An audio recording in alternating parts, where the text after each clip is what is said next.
Olá, sejam todos bem-vindos ao canal Geografia na Amazônia. Eu sou o professor Daniel Fernandes e nós daremos continuidade ao tema da cartografia. Então, neste vídeo de hoje, nós iremos falar sobre as projeções cartográficas, bem como também falaremos sobre os elementos de representação espacial. Ponto, linha, área são elementos que nós iremos destacar, além das projeções cilíndrica, plana, cônica, são tipos de projeções que nós iremos abordar neste presente vídeo. Bem, aqui nós temos um quadro que fala sobre a importância da cartografia, né? Então, a cartografia ela é importante porque com conhecimento do cartográfico você pode conhecer um determinado território e dominar esse território se você estiver numa guerra.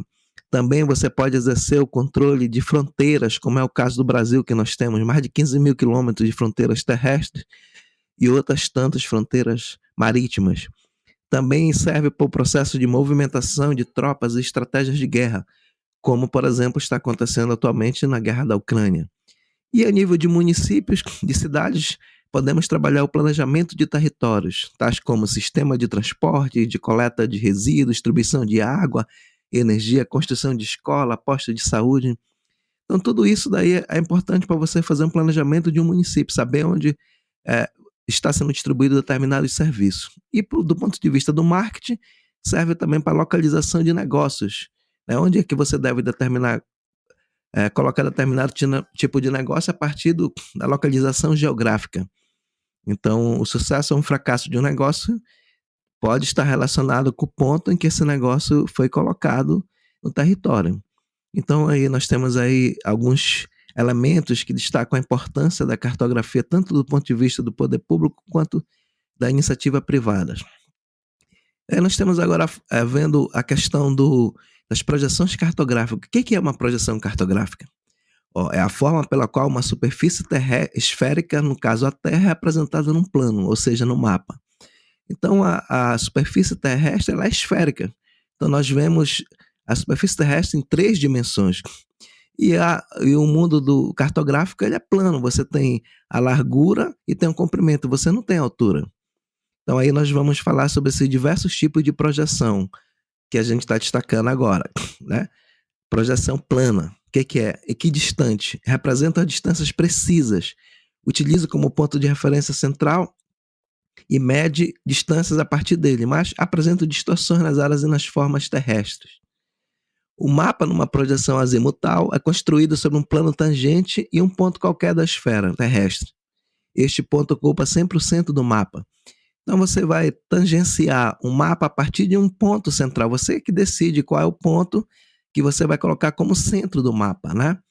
Então isso daí nós podemos ver aqui nessa imagem de satélite, esse mapa.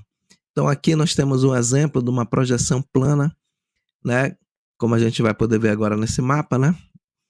Aqui está colocando, no caso em questão, os Estados Unidos como centro. Então aí você tem um mapa que trata da projeção geopolítica, né, dos Estados Unidos com relação a seus opositores, a questão da China, a distância em relação à América do Sul, em relação à questão da Europa, né, com relação aos países que fazem parte da OTAN. Então tudo isso daí é destacado. Então nesse caso o mundo ele é visto a partir dos Estados Unidos como centro, colocando o destaque com relação à questão da geopolítica, né, desse conflito que hoje alguns estão falando que é a Guerra Fria 3.0, né?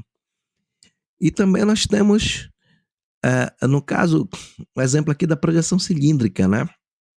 Olha aí, é obtida com a projeção da superfície terrestre com os paralelos dos meridianos sobre um cilindro, em que o mapa é desenhado.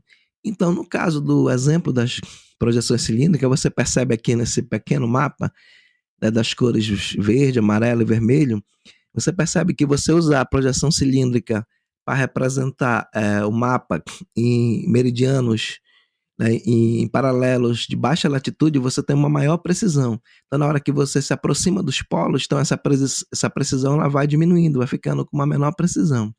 Então diz assim, olha, as áreas próximas ao Equador possuem suas formas mostradas com precisão, mas as porções mais próximas do polo perdem a precisão.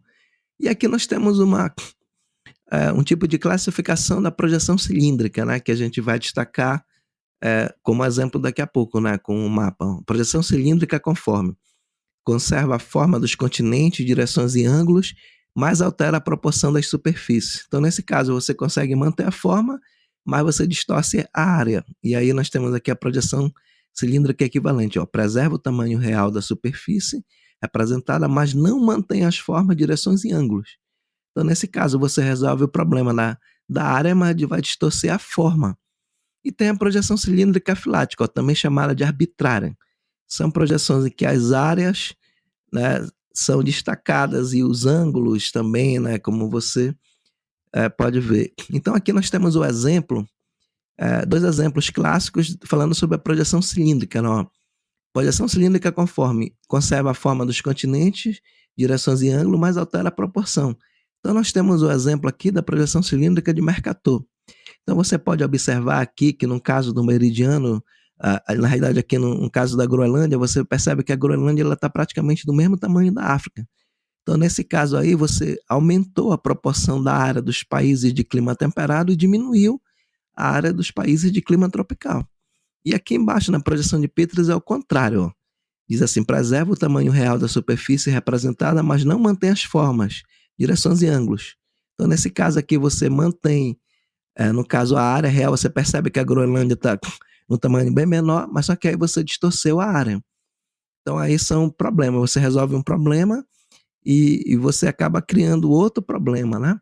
Então são exemplos. E aqui nós temos a questão de exemplo da projeção cônica. Ó, o mapa mostra a forma de áreas bastante limitadas, com grande precisão, mas a distorção de dimensões de área para área. Então, quer dizer, você vai ter uma área representada que vai ser destacada.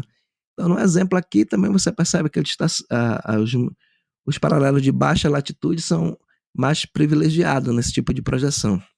E aqui nós estamos falando sobre os elementos de representação espacial, né? Os símbolos pontuais, símbolos lineares e a área. São exemplos de símbolos que a gente usa para fazer representação especial nos mapas. Então, nós vamos ver nessa apresentação os diversos tipos de símbolos de representação espacial com exemplos de mapa, né? O do ponto, do uso da linha, do uso da área. Então, são elementos de representação especial. Então, vamos ver aí aqui nesse primeiro exemplo o caso da representação, né? Exemplo de utilização do ponto, da linha ou da zona e área, né? Nominal, olha, você pode identificar cidade, mina, igreja, com relação ao ponto da linha, você pode identificar rio, estrada, limite. Do zona da área, você pode identificar determinados fenômenos, o mangue, deserto, floresta, censo. E aqui temos um exemplo de diferenciação características pontuais, né? Com relação ao tamanho, né? Ordinal, né? Pequeno, médio, grande. Então são exemplos aí de como é que você pode usar o ponto, a linha ou a área. Aqui nós temos um exemplo de representação da área. Temos esse mapa aqui, que mostra a representação da área, né? E também temos um outro exemplo aqui de representação especial também de zona ou área, né? Como a gente vai ver aqui nesse mapa aqui, vai estar sendo, vai aparecer aqui na nossa cena, né?